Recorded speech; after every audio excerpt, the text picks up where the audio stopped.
Hommage exceptionnel au docteur Ali El Samman au Cercle interallié organisé par sa femme Brigitte et en présence de son fils Sam.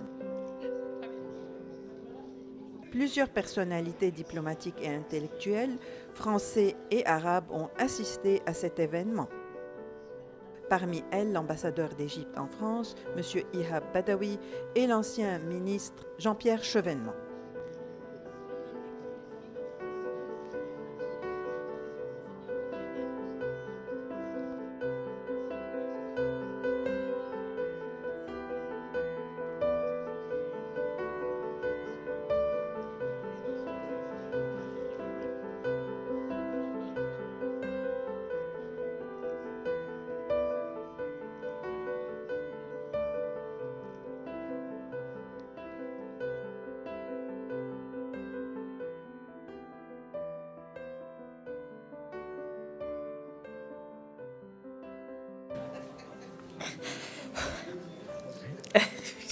Excusez-moi.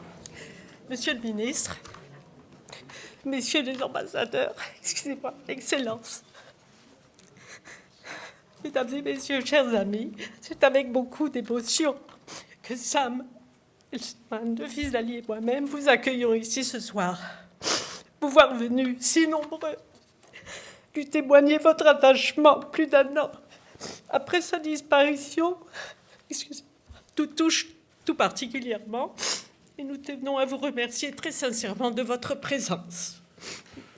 Et vous tous qui l'avez connu, vous savez combien Ali aimait partager. Partager les idées, les élans, les combats, mais aussi tous les bons moments qui permettent à la fraternité de s'exprimer. Il avait le don, vous le savez, de rassembler au nom des causes qui lui étaient chères. Une série de témoignages émouvants ont souligné l'importance du docteur El Samman et le rôle qu'il a joué dans la promotion du dialogue des cultures, des religions et des civilisations. Monsieur l'ambassadeur a souligné 3 points. Moi, j'en ai pris 4. Vous m'excuserez. 4 qualités de Dr Ali: son ouverture, sa générosité, son esprit pratique et ce que j'appellerais sa sainte obstination. Et je commence par cette dernière.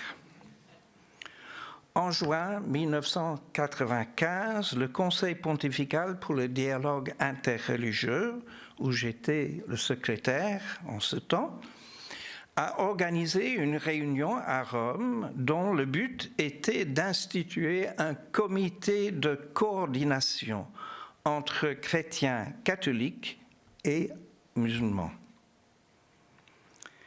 Des représentants d'Al-Azhar ont participé à cette réunion, mais la décision prise était de restreindre le comité à des organisations religieuses internationales.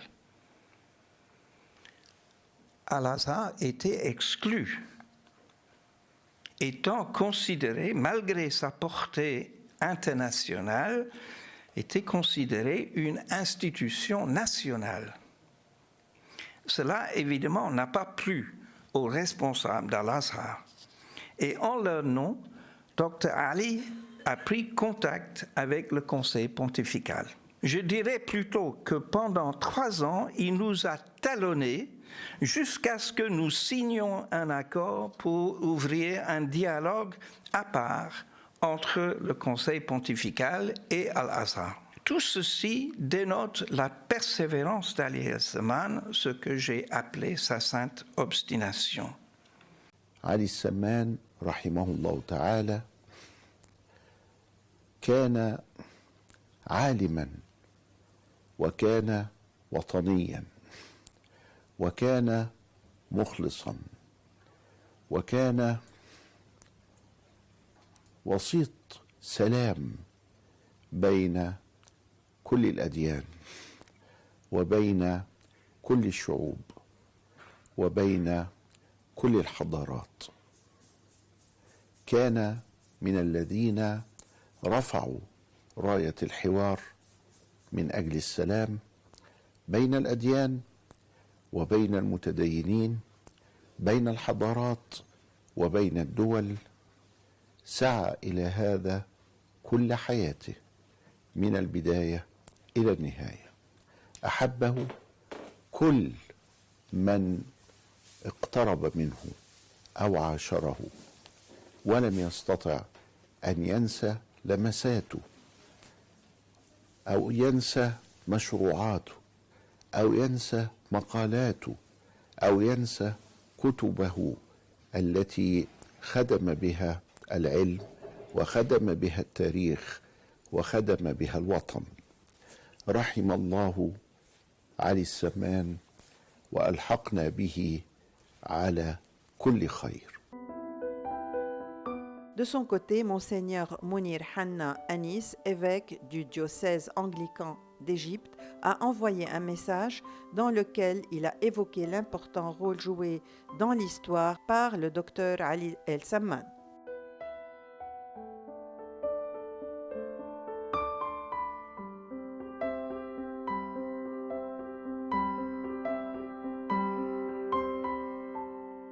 Qu'est-ce que les religions nous enseignent? On peut épiloguer, mais on retiendra d'abord aimer l'autre. On comprendra la détermination d'Ali à opérer un véritable retour au texte sacré. C'est dans la Bible qu'il découvrira la place centrale accordée à l'étranger. Et cette place, qui à ses yeux devenait un centre de gravité ou un point d'ancrage de ce qui deviendra à ses yeux le but central de l'humanité, l'amour de l'autre.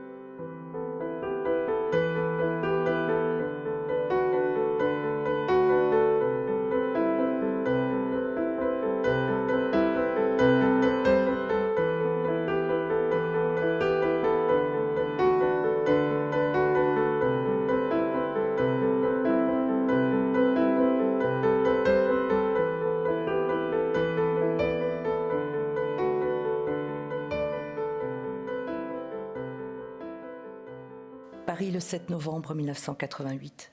Mon très cher Ali, Théo m'a remis hier soir seulement ta lettre et le chèque qui l'accompagnait.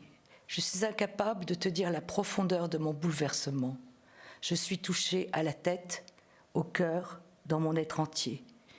Ton amitié, vieille déjà de plus de 20 ans, m'a toujours été infiniment précieuse, ayant d'emblée reconnu en toi une âme sœur, ou plutôt une âme frère.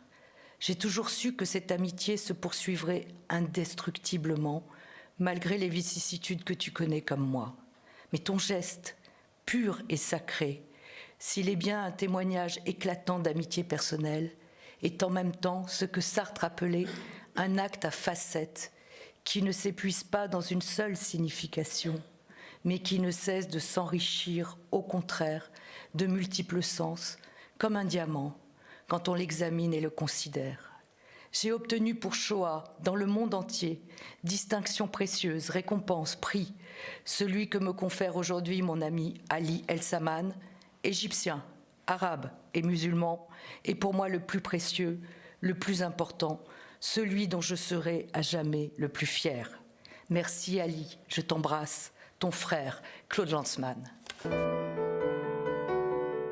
Plusieurs témoignages ont souligné le travail réalisé ainsi que les qualités de Dr Ali El Samman et son engagement pour rapprocher les deux rives de la Méditerranée.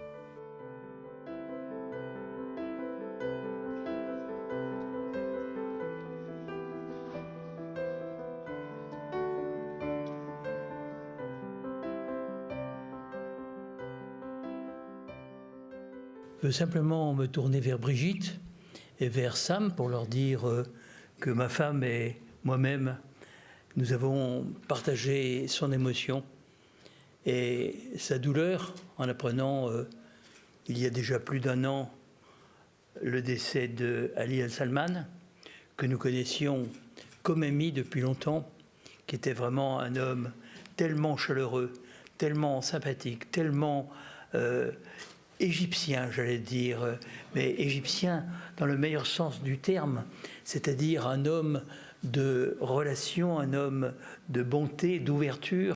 Sans doute l'une des personnalités qui m'a le plus marqué.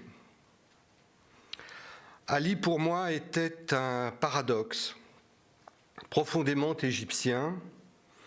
Il était en même temps d'une originalité et d'une singularité remarquables parmi ses compatriotes.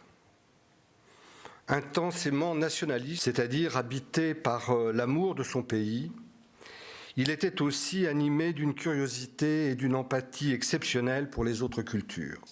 Il fut incontestablement un des trop rares intellectuels engagés à affirmer que la religion, la foi partagée, doit unir et non diviser. Sagesse, amitié, vérité et courage, ces mots sont revenus dans tous les discours des intervenants afin d'honorer la mémoire du docteur Ali El-Salman.